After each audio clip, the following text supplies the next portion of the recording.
Hey guys, welcome back to the channel. Today I'm in Oceanport, New Jersey, and I've been here for a while working on this project. It's a kitchen, a guest hallway bathroom, and a master bathroom, master suite. Because we're also doing work in the master bedroom. This home was built in approximately 1920, I believe, and so there's a lot of structural problems with this job. And I came and took a look at this job about 6 months ago. The guy I'm working for did work for his mom a couple years ago during the pandemic, and since then he's bought this beautiful house in Oceanport right on the Shrewsbury River. It's really nice here, but I just wanted to go over a couple of things that we did before they close up the wall in the kitchen here. On this side over here, we're going to be doing, there's going to be a countertop, and obviously in front of this window there'll be a sink. And of course, when the sink breaks up the counter space, you have to put a receptacle within 24 inches of where that sink breaks up the countertop space. That's a requirement by the NEC. And the reason why we do that is because the cords on most kitchen appliances are listed, and to get that listing, they need to have a cord on there no longer than 2 feet. All right, so along the kitchen countertop over here, like I was saying, the cords on the kitchen appliances are 2 feet long. Your toaster oven, your coffee maker, blender. And for that reason, the spacing on the receptacles is within the first 2 feet of where the countertop breaks up, okay, and then no more than 4 feet along the baseline of the counter. And the reason why we do that, like I said, is for those cords. So if our sink is going to be here, alrighty, we're going to have this receptacle within 2 feet. And you can see behind this piece of plywood here is another receptacle, okay, and that receptacle is no more than 4 feet away from this receptacle. And then the countertop ends right over there, okay? Also, where the countertop ends, obviously you gotta have a receptacle within 2 feet of where that countertop ends or where it begins, however you decide. We have a whip coming out. This will be inside the base cabinet, and we'll put a surface mount receptacle inside the base cabinet when we come back to do the final on this project. And of course, we're going to put in a GFCI receptacle, so we could just put a regular 20 amp circuit breaker in the panel. We'll be doing a new service. I'll show you that shortly. And then over here, we have our first receptacle. This is going to be a short pantry, I think, right here. So the counter space didn't require another receptacle. Alrighty. This other switch right here are for a couple of recessed lights that we're going to cut in when we come back later on. You'll see there's a wire up there in the ceiling, and what we'll do is once we know where the lights are going to go for sure, we'll cut the wire through and cut in old work recessed lights. I think the customer might also be thinking about getting a pendant light fixture, which I seem to like more than a recessed light above the kitchen sink. In this bathroom, in this kitchen, we also have recessed lights, and he put the strapping onto this ceiling here so he can get a flatter ceiling. There were some issues with the framing from it's an old house, so as you can see, they sisted up a bunch of beams up here, these joists, and so I don't think he wanted me to drill through them. So that's one of the reasons why I put the strapping in. The other reason is so that it's easy to run wiring later on. Something like this in the ceiling, very popular in Massachusetts, in the upper Northeast. I'm in New Jersey here. So once you enter this front door, you're in the kitchen, and we have a light we have a switch for the outdoor light. We have a switch for the 4 recessed lights, and I think we have a 3-way switch for the recessed lights. And this other switch, I'm trying to remember what it's for. For the under cabinet lights. And the under cabinet lights are here. I leave these whips out at 55 inches tall off the floor, and they'll just pull those out and we'll set up those lights later on. There's also an under cabinet light here and another under cabinet light here. Alrighty, and we're going to be installing Satco linear LED lights, which I'll show that to you when we install that. It's a nice video to do. Basically what they do is they come into a junction box, and then we can extend them with these 2-foot sections or 12-inch sections, 6-inch sections to link the under cabinet lights together. Really, really nice system. I got some pictures probably on my Facebook page if you're so inclined. Over here, we're just gonna have a gas range oven, okay? And we're gonna have an oven hood above there. Obviously that venting, I'm not sure if that's gonna stay or what the story is with that, but it did require, it's about a, I wanna say it's like a, I'm trying to remember the amperage, but the paperwork for the hood required a dedicated circuit, so that's exactly what we did. And again, we have our spacing for our receptacles. This would be countertop space right here. The oven will be right here. And then, of course, when the oven breaks up that space on the countertop, you got to have a receptacle within 2 feet. So I have one there. We have one here. We have one here. We have one here. This is all going to be counter space right here. So we got plenty of receptacles. And of course, you need to have 2 different 20-amp circuits serving the kitchen countertops. That's what the code calls for. So that's what we do. They have to be GFCI protected, and I like to put in the GFCI device along the countertop for convenience. So if it trips, you won't have to go all the way downstairs or to someplace else in the house to reset the circuit breaker. So we put the GFCI device right along the countertop for a convenience reason. And then the GFCI receptacle itself will protect the other receptacles along that countertop, or as we say in the trade, downstream.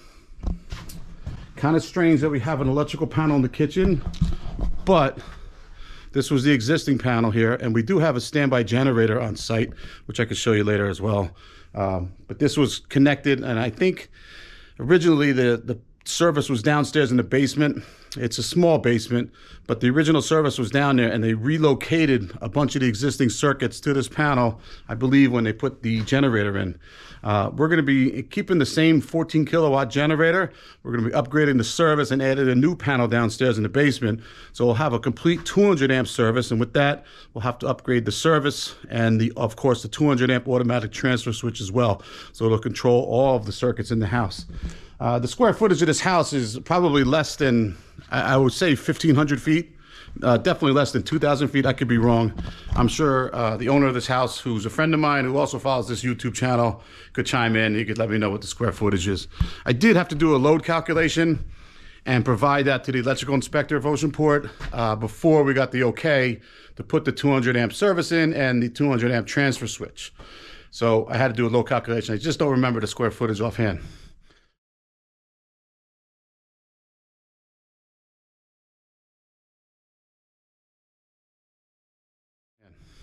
All right, so that's, and then of course, at the end of this countertop right here, the refrigerator will be here as well.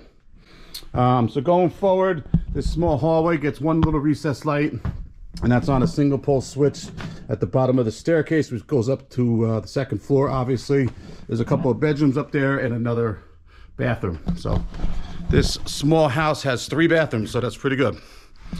This is the first hallway bathroom, and as you come in, there'll be a switch for the exhaust fan and another one for the exhaust fan light, which is here. So this is the exhaust fan, and I like to put a piece of cardboard over the housing just to keep any dust or any construction particles from entering and ruining the motor. So that's something I learned many, many years ago, and I still do to this day. So what we'll do is I just use a piece of black duct tape there to keep that board up there, and then when we're ready to put the finished trim in, we'll just cut the duct tape and lower that cardboard, and then we'll be able to put in our finished housing. Here's a GFCI receptacle and a switch location. So this switch will operate this vanity light, and of course the dedicated 20 amp circuit for the GFCI receptacle. In the master bathroom here, we have a few switches. We have a switch for the recess lights. We have a switch for the shower light. And then we have a switch for the exhaust fan, and all of that can be found right here. So these are the 2 recessed lights. We'll come back in, we'll put these wafer trims in once we're done. There's the exhaust fan, which I don't like the way this is vented right now. And the reason why I put the vent facing this way when I put the exhaust fan in is so it wouldn't hit this wastewater pipe, and it could be centered between the 2 lights. But the trouble is, when that exhaust comes up through the fan and goes to the outside, which is done right, it's got to make this 180-degree turn immediately, which is, I know, is not good. So I'm going to have to speak to the owner to see if we're going to change that. And I would like to see that changed. The orientation, do something with that. I don't like that it's a 180-degree turn that fast. So over here is the shower. It's going to be a beautiful shower. Nice size for sure. I think there's going to be a bench in there as well. But there's just one recessed light. And you would think you'd want to have the switch nearby where you enter the shower, but we couldn't find a place to do that. He didn't want to put it over here by this window, and I certainly didn't argue with him. So that's why it's in the 3-gang box over here when you enter the shower room. Here is where you'll have your vanity. Okay, and now the plumber did a really, really good thing here by coming up with his venting stack, which is here. Okay, but instead of going straight up through where the vanity light would be, and the vanity, maybe even a recessed vanity, he ran his piping over to the right side right here, so it's not going through the center, and it won't obstruct any future work going forward, especially a receptacle, or not a receptacle, but a light box for the vanity light. And like I said, if they want to put a recessed vanity in, they have the room to do that. If he doesn't move that vent pipe to the right, now we got problems. So I see that very often. That's definitely something you want to avoid doing if you can. And then of course we have a dedicated 20-amp circuit for the GFCI receptacle that's required, and that's required to be within 36 inches of the sink. And of course a switch that's going to operate this overhead vanity light. Now you might notice that there's no box here, and that's okay, because sometimes we don't know what type of light we're going to put in there above the vanity. And so what I was trained to do was to leave a whip hanging out, just so later on we could put the box exactly where it needs to be. Because if you put a box in now and it's in the wrong spot, it's more work to take that box out, and then the wire might not be as long as well. So I like to leave a whip, and then we come back and put the box in before we do the vanity light after everything is painted. Now there might be some damage to the sheetrock because the whip was pulled out at the wrong place, but at least the light is going to go where it was meant to be. All right, now here is the master suite. So we just went through the master bathroom. This is their closet space, a his and hers closet space. This closet will be getting, well actually I was working on that today. This closet will be getting an occupancy sensor switch. I have it at 36 inches so that it's low, and so if you hang something off of here, it won't be blocking that switch. That's why it's a little bit lower than regular. So once you enter the closet, the light up on the ceiling will come in. As you can see, we got rough wiring there now. I'll be putting in a strip or like a wraparound LED light, probably a 4-footer, so it's nice and bright inside of here. So each time it comes inside to turn the to look inside the closet, the light will turn on automatically. And of course, with the occupancy sensor, there is a way to push it off in case it's early one morning and maybe your spouse or your girlfriend or someone's sleeping still, you don't want to wake them up. You could just turn that light off and go about your business. Here is a new switch for a new ceiling fan that we're putting in inside the master bedroom. Now the master bedroom is pretty small. Like I said, this house isn't really that big, but it's comfortable. It's a nice house for sure. It's built very well.